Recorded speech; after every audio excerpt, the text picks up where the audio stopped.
Hi, welcome to In Sync, the podcast that explores the history and impact of some of your favorite music moments in TV and film. I'm your host, Rachel Brodsky. And I'm the chosen one. Buffy the Vampire Slayer, which ran from 1997 to 2003, famously featured a ton of real-life musical acts from 90s alt-rock standouts Cibo Matto and The Breeders to guitar pop favorite Michelle Branch and the one and only Amy Mann. However unlikely it is that the Breeders and Amy Mann would stop off at the fictional town of Sunnydale, California, which just so happens to be a hotspot for supernatural activity, each week Buffy and the Scooby Gang got to enjoy some seriously good music at their local club, The Bronze. There are so many good music moments across 7 seasons of Buffy that we obviously couldn't pick just one. And helping break down our favorites is musician and podcaster Jenny Owen Youngs, who co-hosts Buffering, a rewatch adventure. What were some of the best musical moments on Buffy? How did such a wide swath of acts end up at the Bronze? And what did I think of watching Buffy for the very first time? All this and more on the latest episode of In Sync. If the apocalypse comes, beat me.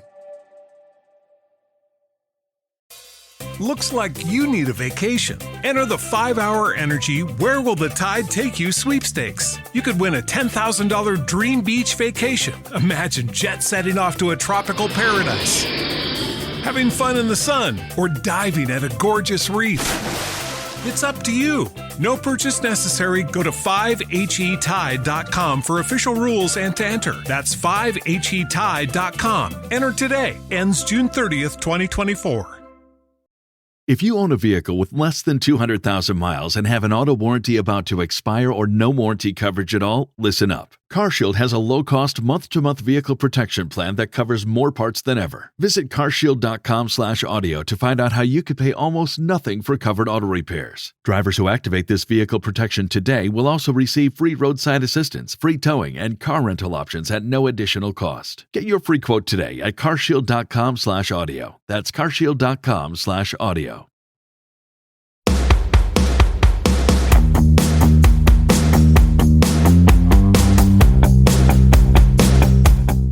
Hello, Jenny. Hello. Welcome. I am so excited to be here. We're all so excited. We're doing it together. Yeah, it's hearing you just kind of lay out the sort of Buffy horizon just got me so amped, as though I had never made a podcast about the entire show already. I was just like, wow, yes. Buffy is great. Yeah. Jenny, you have a Buffy podcast, and it's a really good one. Will you tell us about it and tell us about yourself, because you are also a very talented musician? Oh my gosh. Thank you so much. Yes, I make a podcast that's called Buffering the Vampire Slayer. I guess we have kind of reached the end and transitioned into Buffering a rewatch adventure, which is a broader kind of rewatch. We're watching some other stuff now, but for 6 years, my co-host Kristen Russo and I made an episode by episode recap show in which we talked about Buffy and also wrote an original song for every single episode, plus some bonus material. So just, clocking in around 160 songs on a couple hundred podcast episodes, just getting to the bottom of, what is Buffy about and why is it so great? Did you ever take inspiration from some of the musical guests that wound up in your, some of that inspiration wound up in the songs that you wrote for the episode? Like, you didn't do a Cibo Matto style song for the Cibo Matto episode. No, but I would have loved to.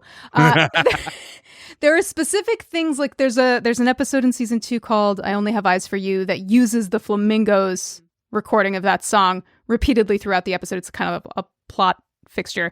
And I use for that, the song for that episode, I kind of went in the 6/8 doo-wop, creepy sounding love song. Right. Sometimes I would take things from the episode like that and aim it towards that sort of direction. But I'm trying to think, I don't think that a performer at the Bronze ever informed a podcast song. I don't think. Jenny, how did you get into Buffy, and how many times have you rewatched it? Oh man. Well, I started watching it when it was airing. I watched the first couple seasons when it was first on, because I had watched the Kristy Swanson movie and had been like, whoa, this rocks. And then I was like, what do you mean some other actress is playing Buffy? But I got into it, but it was like on TV at a time where like, I was in high school, so like my social life was like becoming less TV centric and more outside of the home. So I kind of like fell off. And then when I was in college, What do you mean? We don't have experience with that. Well, as high school went on, my social life became more TV centric. oh yeah, Mine did too. It probably would have been better for me if that had been the case, but I insisted on leaving the house for some reason. A mistake. But when I was in college, a friend of mine like got me back into it, and that's when I kind of watched the whole series and then like started watching it over and over and over again. I've probably done the whole thing like 10 times or so. Nice. Whoa. And what is your favorite season? And why? I mean, my favorite season is season 3 because I love Faith. I love Faith so much. It feels like sacrilege because there are so many characters that like either aren't what they're going to be or haven't showed up that I like really love also in season 3. But that would be my like desert island season, I guess. 5 by 5. Precisely. And this is, speaking of 5, season 5 is my favorite. Season 5 is so good. I think it's one of the best seasons of TV to ever be on TV. It makes me cry for different reasons every time. Yeah. Yes. Yeah. But so to real quick reiterate what we said in the intro, normally this is a slightly left of center episode of NSYNC because normally on every episode we dial into one song to screen moment, talk about why it was great, talk about a little bit of the history behind it, like how it happened, what it did for the audience, etc., what it's still doing.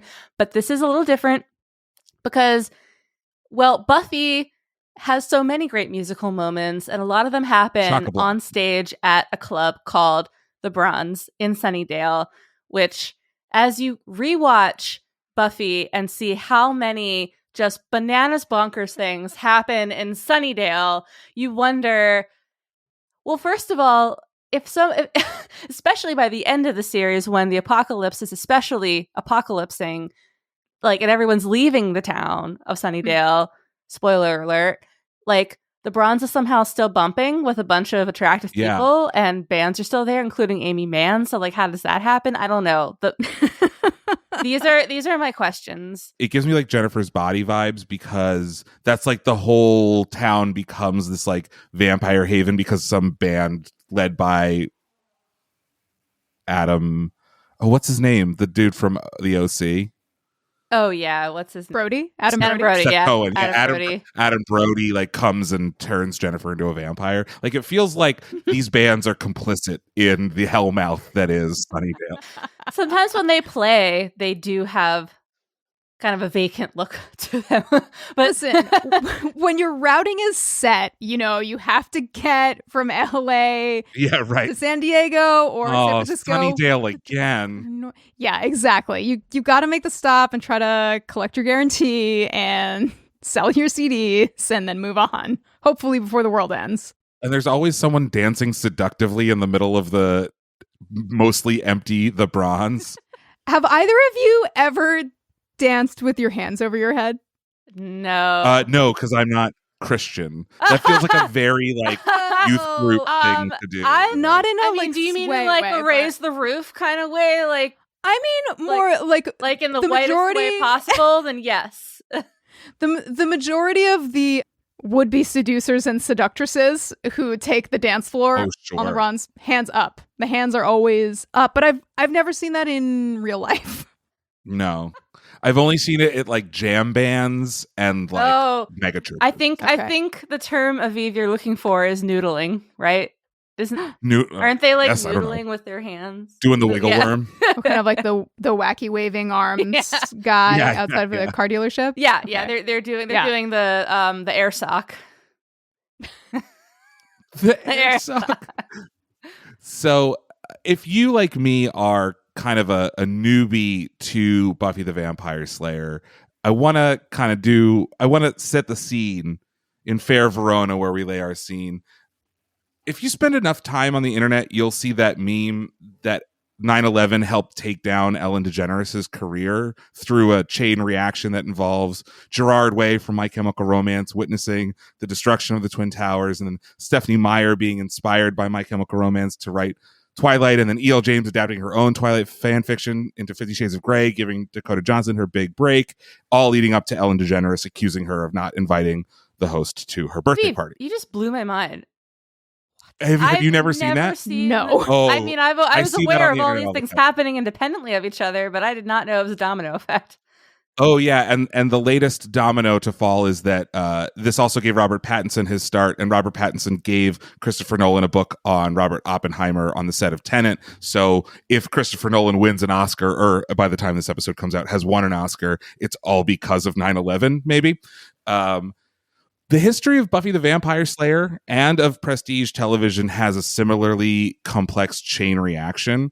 This one starts in 1981 with a horror comedy called Student Bodies. The poster of the movie bills it as, quote, the world's first horror comedy, which is a bold claim considering Young Frankenstein came out 7 years before that, and One Exciting Night came out in 1922. But Student Bodies was a new kind of comedy horror. The film depicts the Breather, which is a serial killer who stalks and preys on young high school students. So it was a parody of the new teen slasher subgenre of films like Halloween and Friday the 13th. But it was also like this campy satire where nothing was quite what it seemed. The jock-like shop instructor-looking guy is revealed to be the school's French teacher, and the stuck-up would-be prom queen is actually the school nerd.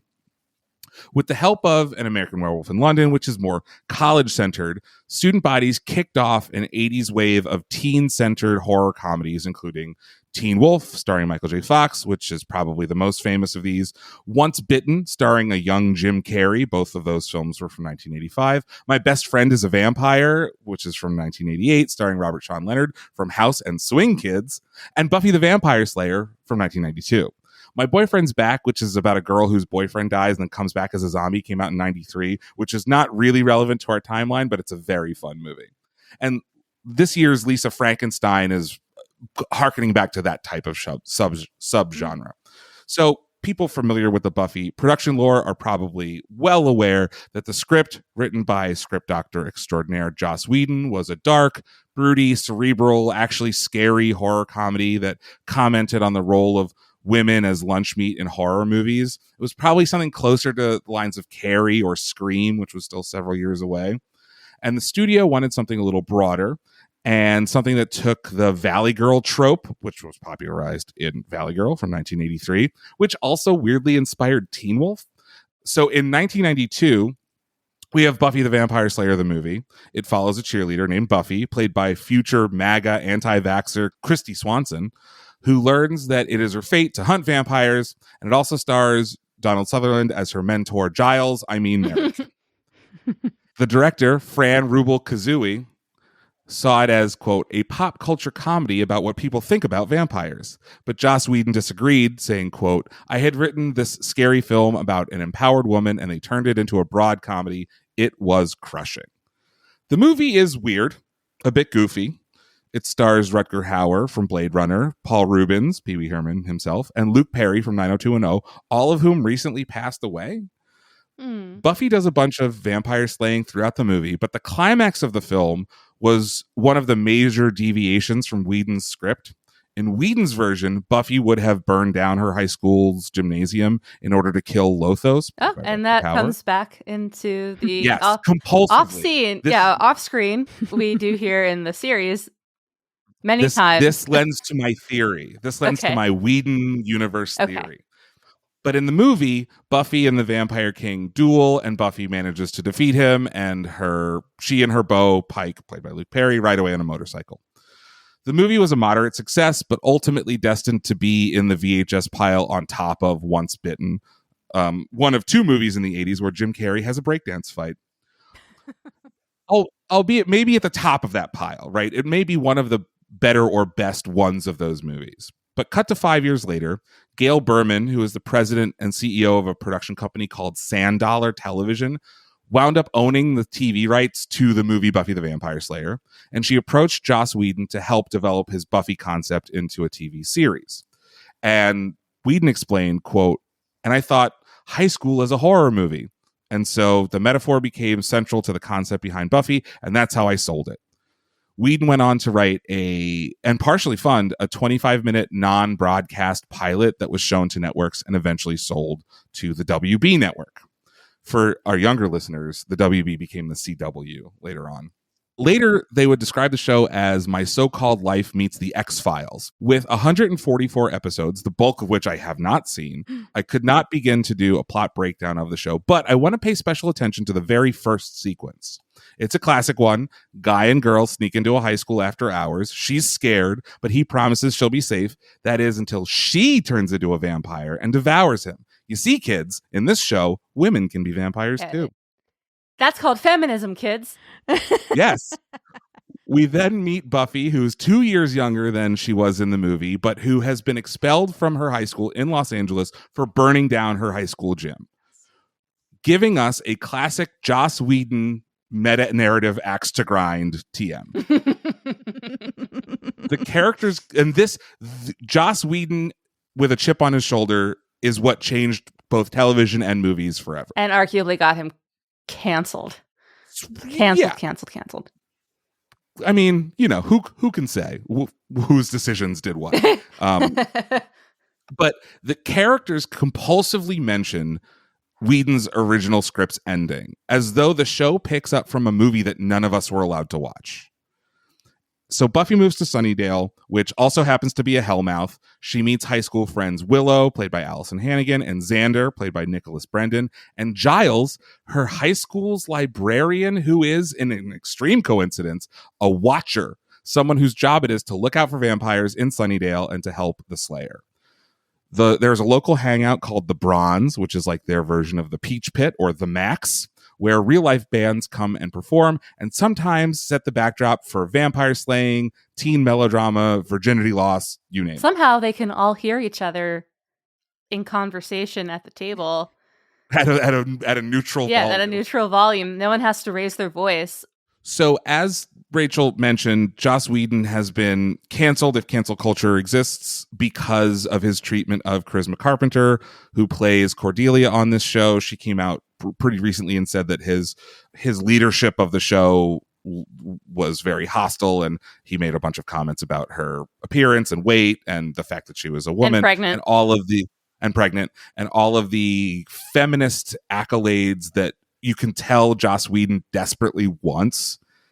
He did not practice in his personal life, his real. You have to say life. I'm a feminist. I'm one of the good ones. Then yeah, I mean, unfortunately, there are many instances of this type of behavior, which I kind of think of as like a drug front. So like, tell me more about the drug front. my drug front personality theory is that, which I'm kind of just now putting into words for the first time, but you walk in front of a business, you think you're getting one thing. It's like, hey, I'm a laundromat. Right. We specialize in cleaning clothes. But in fact, you walk into the back where no one but a few people see, and a different kind of laundering is happening. Right. And this it seems like he doth protest a little too much. Exactly. If you have to say I'm the king, then you're probably not the king. If you have to say I'm a feminist, I'm a male feminist, you're probably not. Although this is where, and we can get into this later, but this is where Buffy as a show, it's like how much do we separate the art from the artist? Because even still, when you rewatch the show, there's a lot of ahead of its time stuff happening in terms of like women asking for it, or women like being violated, whether it's by being eaten or sexually violated, and like the narrative that around that, and it not being their fault, and so without getting too into the weeds, there's in a lot of the dialogue that Sarah Michelle Gellar as Buffy like says during the show is super ahead of its time, just for like the year 1999 or just the late 90s, early 2000s, that you weren't really seeing on your average WB show. I can also feel Whedon's like fingerprints all over that dialogue. It feels like too clever by like 80%, at least in the first couple of seasons. And it just like him screaming at the top of his lungs, "I'm a feminist." It feels like he's screaming at the top of his lungs, "I'm a very clever writer." But I want to know, Jenny, you're the resident expert. I want to know what your feelings are on kind of the inception of this show. You said that you came to it via the Christy Swanson movie. Were you a big fan of these kind of horror comedies growing up, or was this? How do you see the handoff between the movie, which is very campy, and the show, which in the first season at least, I think doesn't know how campy it wants to be just yet? Oh, for sure. For sure. Well, I think that for me personally, seeing the movie, like as soon as it hit the stands in my local video rental store, which for your younger listeners is like Netflix made flesh in a house. Yeah. A brick and mortar Netflix? Yeah. Tell me more. And sometimes you just go there and hang out. Yeah. Yeah. You Walk even around, buy Twizzlers and leave. Twizzlers. Yeah. So I, as like, let's see, 92. So I was like 11 or 12 probably by the time it got to the video shop, and like saw that and was like, but a girl named Buffy, but she's a vampire slayer. Amazing. We got to rent this, Mom, please. And I think it was like very appealing to me at that age with like the high level of camp. And then by the time the show rolled around, season 1, absolutely, like what is the level of camp? They're very much getting their footing in those first 12 episodes. And once you get into season 2, things really start to pop off, like on a emotional resonance kind of scale, in a way that like they're working on it in season 1, but like a lot of stuff is getting in the way, like Sid the Dummy and nightmares coming to life and all of that stuff. And I think that's also, I don't want to just lay that at Whedon's feet, because I think the show is like a mid-season replacement for like, I think a hospital drama that didn't play. And so it seems like they kind of rushed. I don't want to say rushed. It seems like they're just like, let's fucking go. It took them, once they got picked up for a full season order and a real hiatus, back when we did hiatuses for shows, like it felt like they could really get their footing.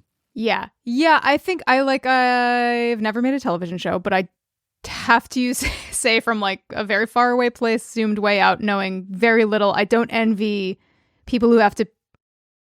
How much does this happen now? Not really sure, but picking it up in the middle of the year, of like the TV year, to replace something that maybe doesn't have anything even to do with what you are going to that time slot. And also, I mean, Whedon was like writing for Roseanne and script doctoring. Yeah.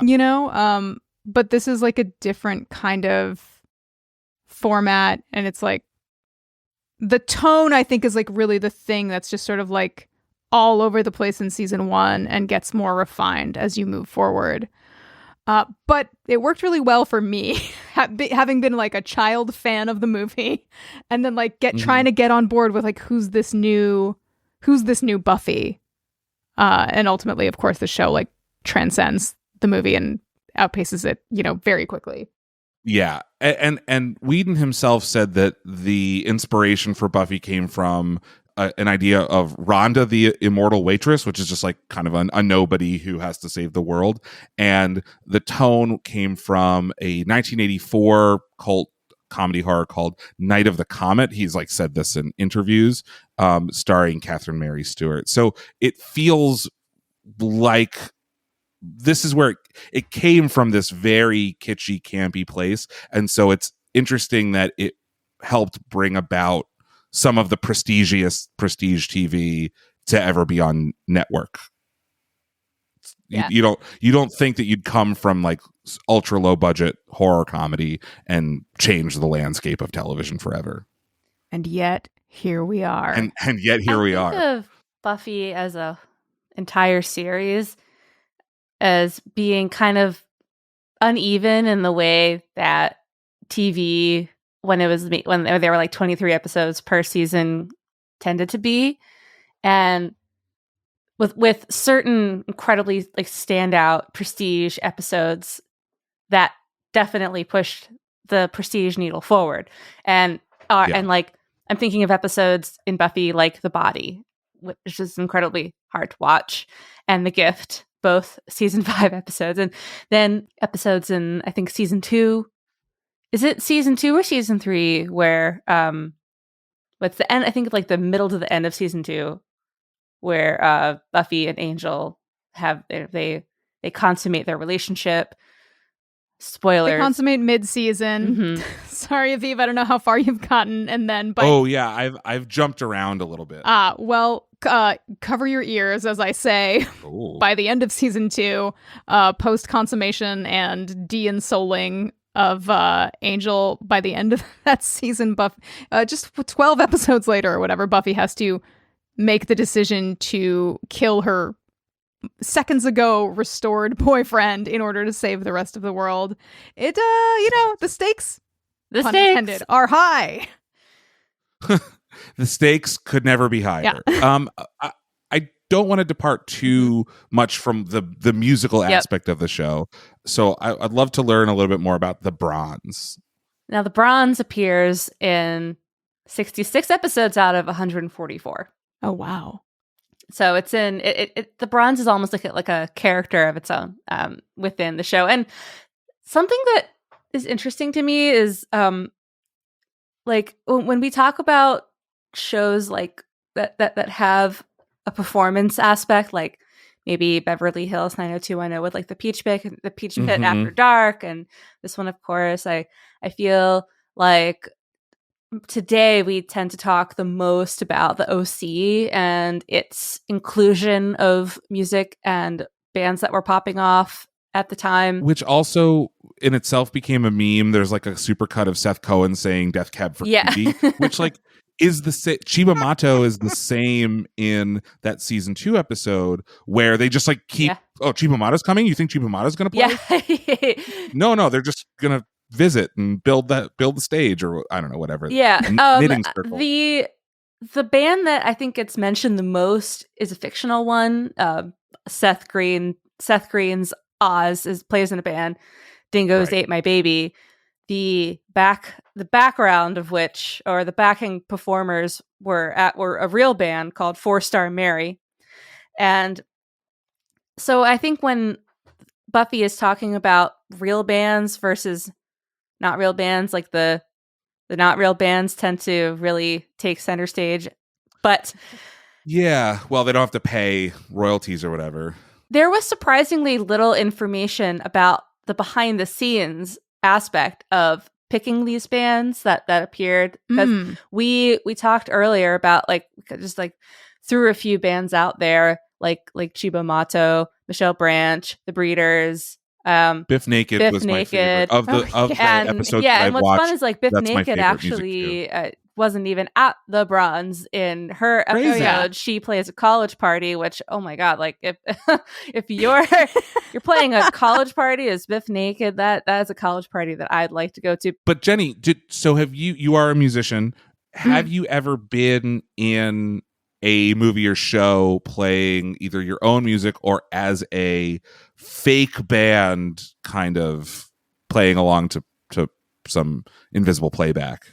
I never have been. Is that true? I never have been. I'll tell you that this isn't a gotcha question. I was just curious. No. This is like I always feel like I'm gotchaing myself because my memory has become so Swiss cheese like that I am often like, I really am not sure. Did I? But as somebody who has been working in music my whole adult life, watching musical things happen in movies and on television is like the most. I'm pre-cringing. I'm like ready for things to bother me. Puckered. My number one most painful thing is that every single microphone ever that's ever been on a screen is going to feedback if someone's uncomfortable. How does the microphone know? Why would the front of house person not be doing their job? No idea. But the thing that like really, I think really is wild about the Bronze is that it, much like a character in a 7-season show, it goes through all of these transformations. There's like a notable remodeling thing like late in this series, but it's also just like it's following them through time. It's like got more of a coffee house vibe when they're like in early high school, and then eventually like other people are drinking beers, but you know, maybe Buffy and her friends go on all ages night, and then eventually later on they're drinking beers, but like Dawn is around and Dawn is too young to drink, so like that's a point. Or like Spike is drinking and Buffy's not. Ice cream and muffins. Yes, there's a muffin counter. The kitchen is weird. The Bronze the kitchen's very weird. Bronze is whatever you need it to be. It's like the what is it? The room of requirement in Harry Potter. Yeah. Well, what it really, you'd think if it was the room of requirement, what it would be presenting the bands that are performing with is monitors on the stage, anybody running sound. Who needs it? I'm pretty sure that often guitars are not even plugged in. There's not even needles coming out of guitars. Nope. I'm concerned for the bands. As a musician, too, not a professional one, but kind of a amateur one, my compulsion is like, that's not plugged into anything. And like people not playing the playback right. Like people not syncing drum hits or guitar chords. Seth Green does it kind of okay. Like it's passable enough. But he is a musician in real life, right? Yeah. As long as someone has held a guitar before, I feel like it's fine. I can suspend my disbelief. But if someone is playing like a big open chord, strumming a big open chord when there's like a high finger picky thing happening instead, I'm just like, oh, why? Like Elvis in all those Elvis movies, just holding his guitar and not doing anything. He's hoping you'll be distracted by his hips, please. That's why he did the hips, so that no one would notice that he can't play the guitar. Well, necessity is the mother of invention. I want to call attention again to the fact that there's really not a lot of info out there about who chose these bands, although I assumed that it was kind of a joint effort of Joss Whedon and the show's music supervisor, John C. King, who has only really worked on, at least if IMDb is to be believed, Buffy, Angel, and like a couple of other shows. What if I told you that I was just wondering, what label did Stereotype A, the Chibo Mato song that Sugar Water... It's got to be Warner, right? Yes, it's Warner. And I bet if I kept searching for bands, they would all be Warner. Probably. And also I did read that a lot of these bands were LA bands or San Diego bands. And this low key was like a chance for like to showcase LA or Southern California acts. Absolutely, and you can tell the real bands from the not so real bands because every band, despite I'm sure getting like a pretty good fee for being on the episode, had like the biggest signage with their own band's name that they could possibly muster. The Chiba Mata sign in front of the Bronze is like bigger than the sign for the Bronze. It's like, never forget, this is what we're called. Don't go to Napster. Find us at your local FYE.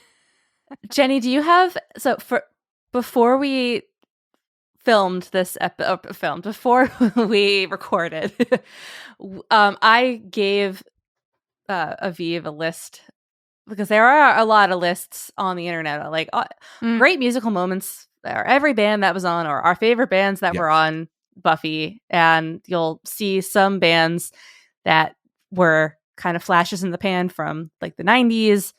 And then you'll see bands that are instantly recognizable today, like The Breeders or Michelle Branch or Amy Mann. So with that said, I wanted to ask you what some of you, like when you have watched the show over the years, like are there any musical moments that have really stood out to you and why?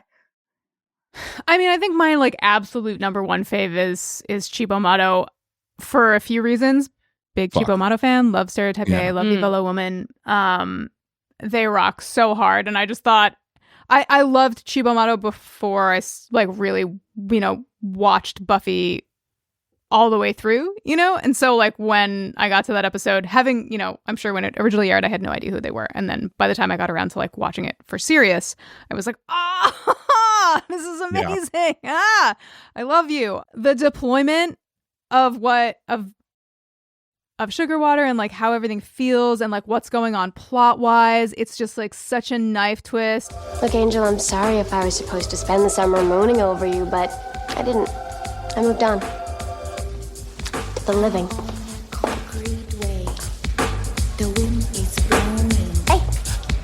Hey. What's wrong with Angel? Beats me.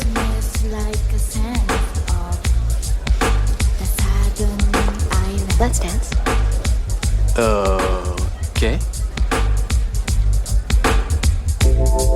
When a black cat crosses my bed. Buffy is really on one, Yeah, what is And she doing? like- The episode is when she's she was dancing bad. on, It's when she was bad. She's grinding She's- on Nicholas she's Brandon. grinding on to Nicholas make Who Brandon. Angel- has Angel Xander has jealous. a huge crush on her at this point in the series. At this Yeah. At this point, and she's sort of using him.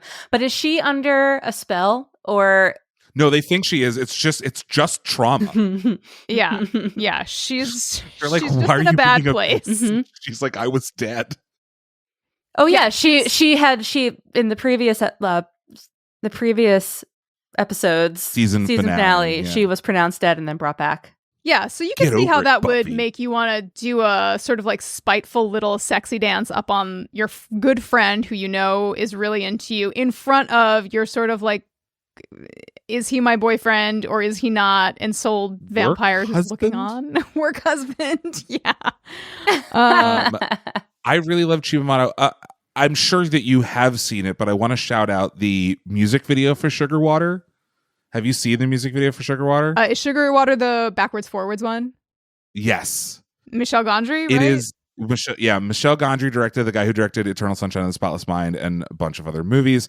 This is a split screen video where each side of the video is done in one single take following one of the members of Chibamato, and one of them is in reverse and one of them goes forward, and then they like switch halfway through. They like meet. They're like in the same place, the two. So I actually Yuka think and Miho.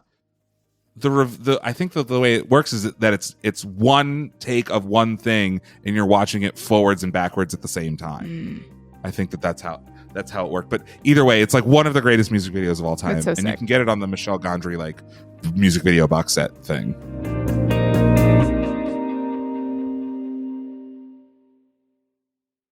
Swimsuit? Check. Sunscreen? Check. Phone charger? Check. Don't forget to pack the 5-Hour Energy. It fits great in a pocket or carry-on, and the alert feeling will help you arrive ready for anything. Now get 20% off when you use code 5HETRAVEL at 5hourenergy.com. Expires April 30th. One-time use only. Not valid with other discounts. Remember, visit 5hourenergy.com and use code 5HETRAVEL to save 20%.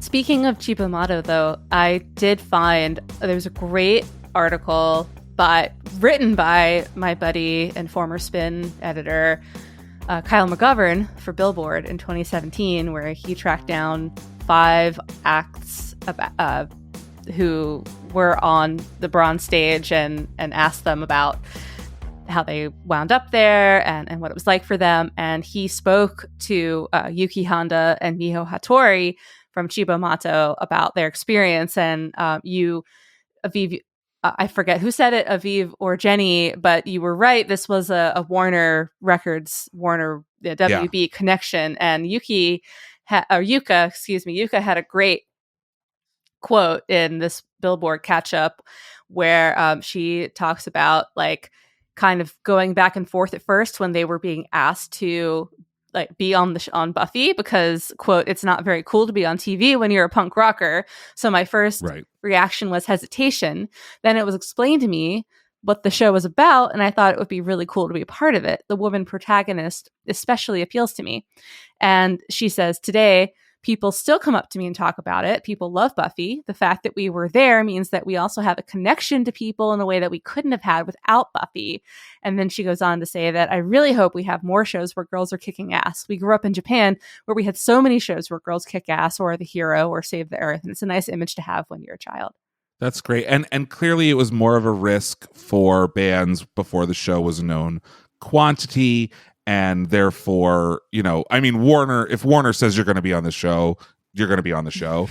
But they it took the show becoming a massive hit to get bands like Michelle Branch. You also, I think, see how music tastes had changed between 97. Like, we're like in this like grunge alt rock kind of era in the first starts season. Out very alternative.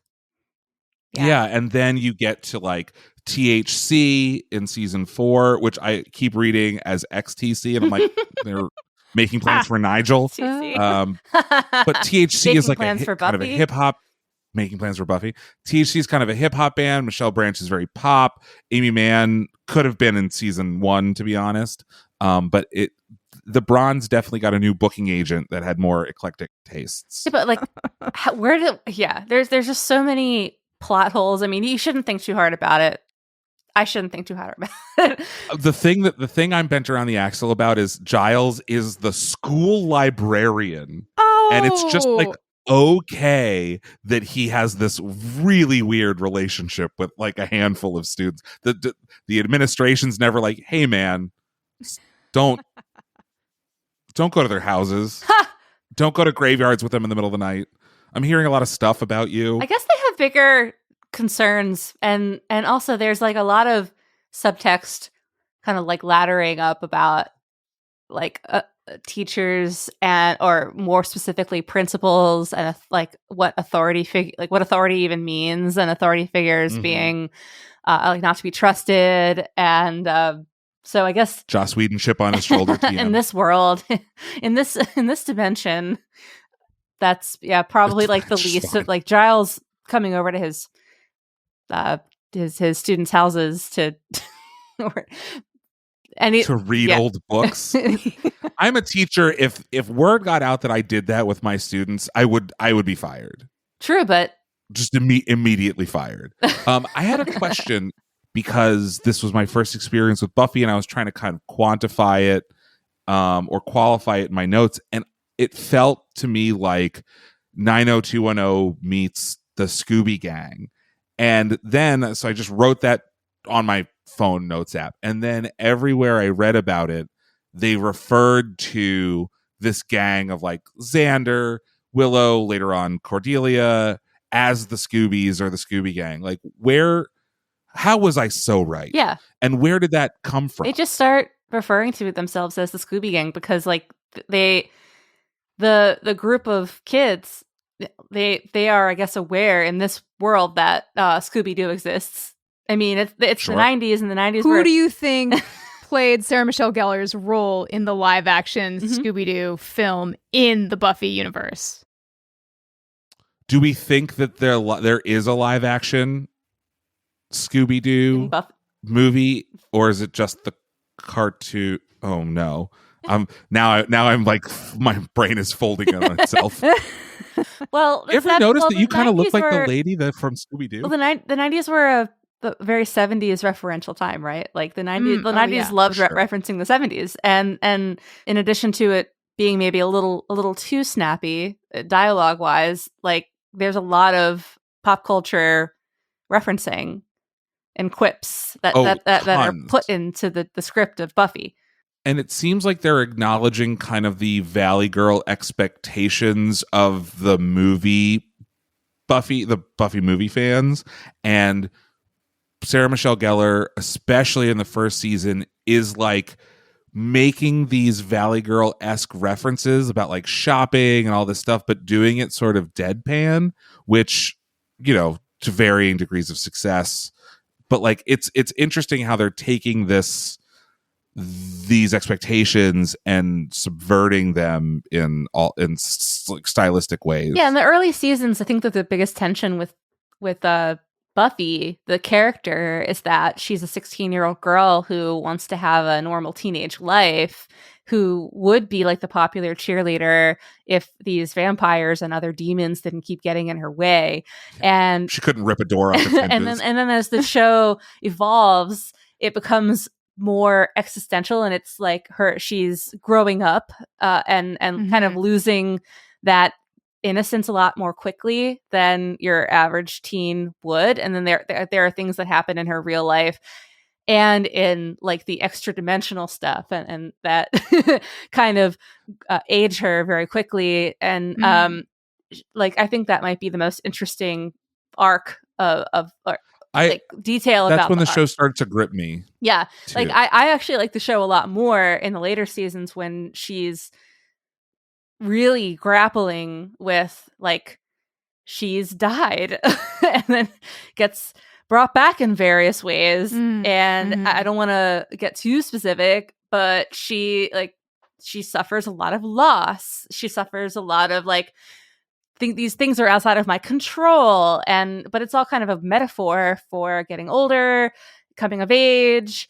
But in this like and there's even one like conversation with Giles, her watcher, is that she fears she's like becoming like hardened and she can't feel and she can't love, and we find out, of course, like the extent that she can. But that's kind of what I love about the later seasons of Buffy, is just that like she worries that this is if she doesn't die, because like Slayers tend to die early, if she doesn't die, then she's just going to become like a shell of herself. I feel like I wonder, Rachel, I don't know how, like, at what point in your life you first experienced the show, but like, I wonder if we could gather some data. I'd love to see how people sort of like, people who have a relationship with the show over an extended, chunk of their life, like, do you start to really appreciate the later seasons, some of which, feel very dark and heavy by comparison to the, kind of front half of the series?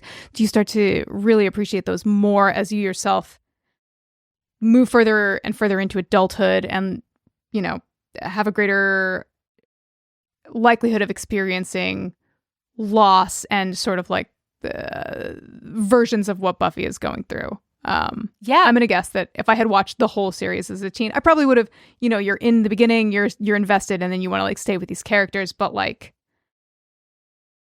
I think probably even just as we like got to season 6 and 7 for buffering, I probably liked them the most that I've ever liked them. Yeah, that's a great setup, because I actually didn't watch Buffy as a teen. Yeah, I think I was probably, because if it premiered in 97, I would have been, I don't know, 10. And I started watching Buffy probably as a young adult, when it was like I could find it, stream it, not on Netflix or Hulu, but I think I could stream it on maybe like a WB's website or they used to have they used to do. That's also how I watched Felicity. But I started really out of order with season 5 and like all the way to the end. So the Dawn reverse reveal must have been nuts for you. Yeah, I didn't actually. I had to puzzle piece all of the lore together a little bit. Where the fuck is Dawn? And then I watched the first few seasons like for the first time in order, like only in the last 5 years. So I started like, so I'm like a late in life fan, but also I think I gravitated immediately more towards the later seasons because I was an adult when I first watched them. Or yeah. And also, if season 5 was your first season, it makes sense too that like that would be closest to your heart. Yeah. And I also just think Glory as a big bad is the best, like the most entertaining, and I love her. Me too. And there's just like so much to unpack from, but I don't want to get too off topic. But I do feel a little like out of step maybe with the average Buffy watcher, no pun intended, because my favorite musical moment is the Michelle Branch one. Goodbye to you.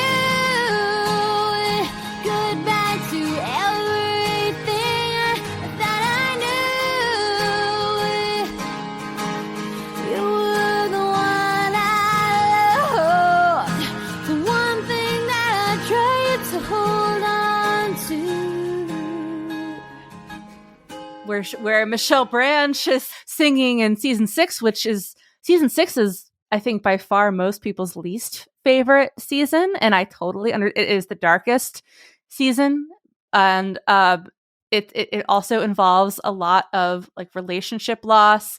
Buffy gets into like a newly resurrected Buffy who is going through a serious bout of depression, and she's starting to hook up with Spike, who is like one of her mortal enemies, someone who was trying to kill her many times. He's a vampire. She also hates him. And she hates him. Yeah. She hates herself.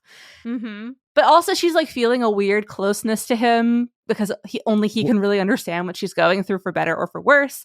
And what's the girl's name who was dating Spike in Harsh Light of Day, and they like hate each other, but they can't stop sleeping together? Oh, Harmony? Would that be Harmony? Harmony. Yeah, Harmony. Yeah. And so it feels like that, right? Where it's like you hate each other, but like you can't stay away. Like you need each other. But a big difference though is that Harmony is a vampire, as is Spike, and Spike has no real love for Harmony. She's just convenient, and he's obsessed with Buffy. Obsessed in the beginning where he wants to kill her, and then obsessed in that he wants to be with her, own her, and like almost expose her to the darker sides of herself. Point being that Michelle Branch, her episode Tabula Rasa, is like her Goodbye to You is soundtracking in like a really visceral way where Spike and Buffy are kissing and like in secret, and Willow and Tara, our long-term like relationship of these two witches who like meet and fall in love in college, like Tara is in the midst of leaving Willow, and Willow is like contending with that, and Giles is leaving Sunnydale because he thinks that Buffy needs to stand on her own 2 feet, and like she can't do that. His whole job to make sure she doesn't have to do that. That's I like Giles. Do your job. Yeah, Giles leaving has to be one of the stupidest.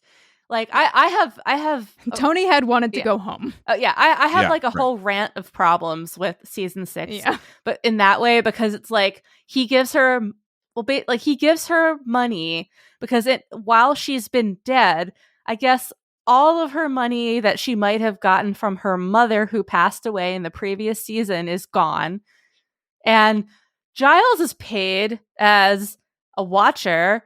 So like, shouldn't Buffy, there is some like jokey back and forth about in the series as to whether or not Buffy like should get paid or charged for her services, but shouldn't she earn something?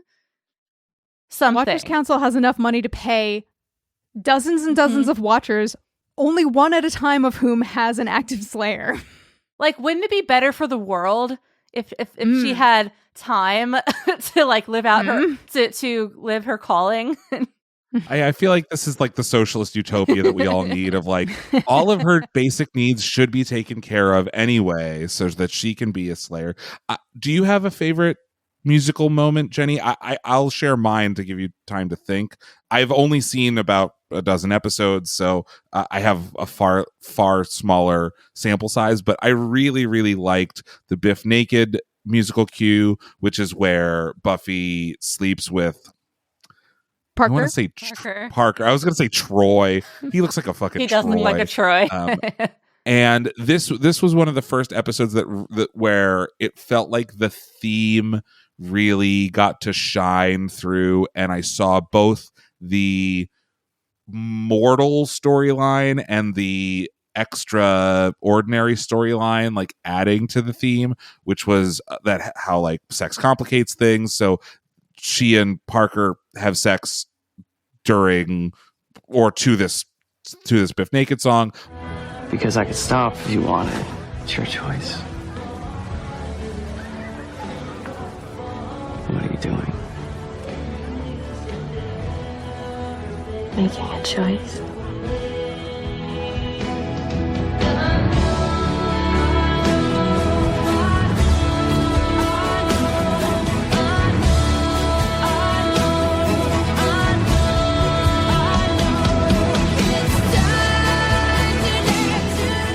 so Anya shows up at Xander's house and like strips naked a la the Varsity Blues with no whipped cream, and she's like, I promise that once we have sex things will get less complicated, and he's an idiot, so he says yes. And also that sex is complicates Spike and Harmony's relationship, and the end is like these three women just kind of doing the quote unquote walk of shame across the quad together, or kind of adjacent to each other, not knowing each other's stories. And you see Buffy in this really pathetic quote unquote position where she's chasing after Parker, being like, what did I do wrong? I can be different, I can change for you. And it's like Spike who has to be like, get a hold of yourself. You're a fucking vampire slayer. What is wrong with you? So I really felt the interconnection of the themes with the show, with the multiple storylines in the show, and also with the music in that Yeah, one. that's a really good music moment. Biff Naked also had a quote about being on yeah, and I can sum it up real quick. Oh, please. She told Billboard that Sarah Michelle Gellar was like the Mary Tyler Moore of Vampire Slayers. It was cute and a smart show, and it may be different for girls in their 20s than guys, but we were all really aware of her as a heroine. And then she goes on to say that like going to LA, because Biff Naked is actually really popular in Canada and maybe a little bit undersung in the US. But she said to fly to LA was a really big deal because we got to like do the whole Hollywood thing. The set was great. They had snacks. We got a free lunch, all great things. And then meeting stars like Sarah, she was so gracious to us on set, very, very polite. We were absolutely gobsmacked at how nice everyone was. It's not that we were expecting anything different. We just didn't expect them to acknowledge us. We loved it. Also, the way that scene is kind of laid out, they're playing at like a college house party, which, as Rachel mentioned, if Biff Naked's playing at your college house party, that's pretty awesome. Yeah. But they're like that feels very, despite it being a very great and popular band, it feels a little bit more real to me than the bands playing without monitors and with the wrong microphones at the Bronze. It, like, they're playing on the floor. They're like inches away from the people. Like, I've been to that house and I've played those shows and I've seen those shows, and it felt more authentic to me than things that I'd seen at the Bronze. Yeah, I could see why you would say that. Yeah, well, it was definitely more intimate. I know that Biff Naked doesn't get a line or anything, but she does feel more in the scene, like in the mix. in the mix as almost like a character, which the close-up is like right here on her. Yeah, and so that brings me though to Amy Mann, who performs in one of the final episodes of the entire series. She actually plays two songs, This Is How It Goes and Pavlov's Bell. Is that all it was to you? A one-bite stand?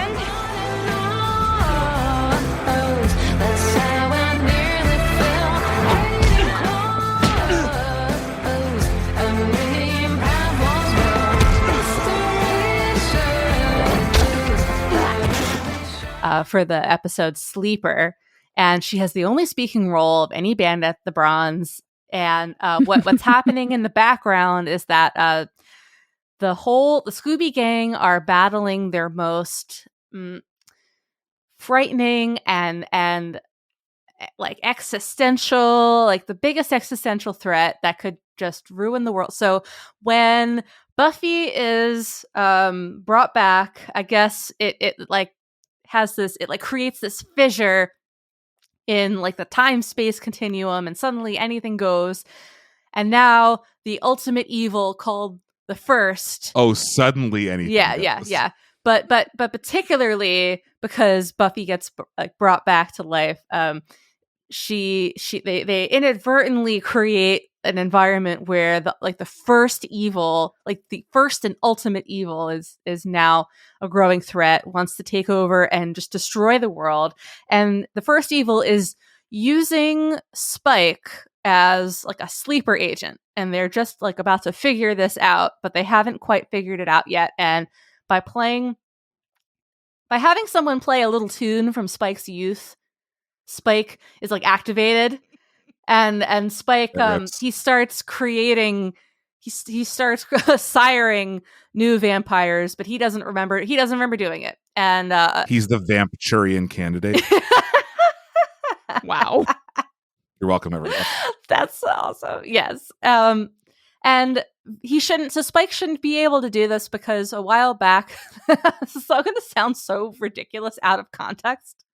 It does. Like, I haven't gotten this far yet. And I'm like, okay, in season whatever. 4, Spike has the government puts a chip in his head, which should prevent him from. He experiences blinding pain if he attacks any human, but he can attack demons and vampires, which is kind of brings him over to the side of the Scooby Gang. And anyway, but somehow the First is able to override the chip. And he starts siring vampires, and one approaches him while Amy Mann is performing at the Bronze, and they tussle. Spike kills his baby, his sired vampire. The vampire falls and gets dusted on the floor of the Bronze. Amy Mann stops, looks, pauses, continues, and then later says, "Man, I hate playing Vampire Towns." Man, I hate playing Vampire Towns. That rules. And that feels... So I think this might be an episode of its own at some point, but this kind of stuff reminds me of one of my all-time favorite movies, which is From Dusk Till Dawn, where all of Los Lobos turns into vampires. And Salma Hayek is like also a vampire at some point. And it has this kind of humor where, you know, everyone just knows. And this also might be like what's truest to how our society would be, is like everyone just kind of knows that there's vampires and demons and stuff, and we're just like, whatever, man, I gotta get to Bismarck tomorrow. And we're a highly adaptable species. We are. And we'd still worry about our stupid petty shit, even though like we have proof of aliens now. Whatever, who cares? As a bonus round, I will tell you that my least favorite musical moment is the deployment of a Coldplay song in a season 7 episode, which just feels just really, if you ever want to be taken out. Something. Yeah. You know what, though, speaking of like in a similar moment, or rather like season 7, it feels very current in its needle drops. And when I say current, I mean like very current to 2003. Which is also the first year that the OC came out, so they're really like in competition with them now. There's also a Shins needle drop. Hell yeah. Yeah, where Michelle Trachtenberg's character Dawn starts like she's fallen in love with a boy in high school, and she starts rummaging through Buffy's old cheerleader uniform, like a box of cheerleader stuff, and because she's going to try out for the team. Oh god. And then proceeds. The Coldplay song is in the same episode. Oh yeah. Is it really? It's so cursed. Which Coldplay song is it? It is Warning Sign. Ooh, not even a good one. Okay, so Buffy has been called the harbinger of the golden age of television by Stephanie Zacharek of The Village Voice. And you can definitely see the show grow from season 1, which is, in my opinion, pretty rough and suffers from a lot of the episodic TV traps. Too much happens, yet not enough happens. The dialogue is too clever by 80%. And the comedy is a little misplaced. Like, am I supposed to think it's funny that Buffy can't decide whether to go on a date or save the world? And the show isn't campy enough to play that like the joke that it is. And I think that that's because Joss Whedon, though a funny writer, is desperate to be taken seriously. And in his desperation, some of the hallmarks of prestige television arose as Joss Whedon meta-narrative axes to grind. For example, this is like a famous in Buffy lore. After hearing that the primary reason behind Buffy's success was the snappy dialogue, Joss Whedon wanted to prove himself as a writer and director, so he brought Hush to life, which is an episode with almost no dialogue. He felt like he was stagnating as a director and turning into a hack by making formulaic episodes, so he continued to innovate, doing an episode that's entirely a dream sequence, which is a real screenwriting no-no, a musical episode, which would later be parodied by Scrubs and Grey's Anatomy, and a sister, Dawn, played by Michelle Trachtenberg, that inexplicably appears in season 5, but who every character pretends has been there for the whole time, which seems to be a meta commentary on how shows like The Brady Bunch used to add fresh young characters in later seasons to inject new life into a flagging show. But the stars had to misalign so significantly in order to create a show with such significance to have a ripple effect on TV and movies. We haven't even addressed Whedon's contribution to the Marvel Cinematic Universe, which is the biggest movie franchise ever at this point. We needed to take Whedon's script and try to shoehorn it into a dying genre from the 80s, scar his fragile ego so significantly that he not only was keen to put up his own money to produce a Buffy pilot, but to continue to innovate to prove all of his haters wrong. And in doing so, created a whole new level of television. That is the level of petty that I strive for. Men will invent prestige television instead of going to therapy. Yeah, let's just embroider that into a pillow, sell it at Home Goods. And the fact that Whedon's compulsive need to prove himself may have accidentally created prestige network television hasn't gone unnoticed. Buffy is notable for attracting the interests of scholars of pop culture, and some academic settings include Buffy as like a topic of literary study, though this is like how people are saying that you can get a degree in Taylor Swift studies. It's like kind of a media studies class with the skin of a Buffy the Vampire Slayer class. But a 2012 study by Slate said that Buffy the Vampire Slayer was named as the most studied pop culture work by academics, and there were over 200 papers, essays, and books devoted to the series, a number I have to imagine that has more than tripled in the 12 years since the Slate study. Hell yeah. Including the Buffering podcast. Huzzah! Huzzah! Full circle. And now this episode of our podcast. Oh my gosh. How's that for a meta twist? Wow, this is like Genesis in the Bible when there's all that begatting. Oh yeah. It's that to me is so one of the most interesting facets of like no one thinks that they're changing history, right? I mean, Joss Whedon like may have kicked down the door and been like, we're changing history with the show, people, but like how do you see the ripple effects for at this point decades after the show's first airing, and like it has its fingers in kind of every type of media now in subtle ways. Yeah, I mean, I think it's just like in the water, and when something's in the water, it's in all of us. I think that's true. Final thoughts? Buffy is a good show, a great show. Oh. Everyone should watch it. Bold claim. I agree. I'm saying this for the first time. I'm in Jenny's camp on this. Hell yeah. Buffy is one of my favorite rewatches. And if you only know Buffy as the kind of prestige-y horror drama comedy, check out some of these like campy thrillers from the 80s. Oh, and yeah. if you only know the campy comedies from the 80s, check out Buffy and give it a couple seasons to find its footing, because it really does change television forever. Yeah. Angel does nothing for me. Oh, fun fact. I think I texted this to you. Angel's dad was my weatherman. Oh yeah. Abe Robert. And Team Spike. I'm sorry I said it. I don't regret it. Team Willow. All right. Team Willow. It's a little out of the box. What? Oh, do you just mean in general, Aviv? Yeah, I don't know what we're teaming. I mean Team Spike as a romantic prospect. Team Spuffy. Because like he gives major I can change him. Like we've all dated the I can change them person. We all have dated people who are probably bad for us, but we had fun. And I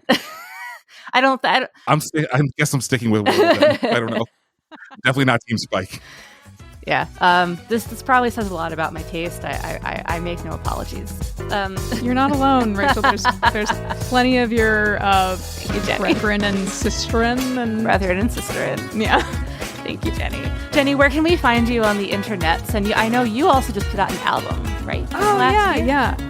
I put out a record in September. It's called Avalanche. You can find it under my name, Jenny Owen Youngs, wherever you stream music. You can find me on socials at Jenny Owen Youngs, and you can find me in your pod feed at Buffering a Rewatch Adventure and the X-Files with an E. Oh, yeah. That'll have to be the next thing that I watch for the first time. Have you back on. Yes. I want to believe. And you should. Thanks so much for listening. We have been NSYNC Podcast. We're edited by Katie Yonner, production coordinator Kyle Bosch, associate producer Lou Barron, social media producer Dale Stampley, executive produced by Tommy West, original music by Taylor Barefoot. We are a Pro Taylor podcast, and we are a production of Gotham West Studios. Follow us on Facebook, Twitter, Instagram, TikTok, all of the socials at the NSYNC Pod. And we'll see you next time.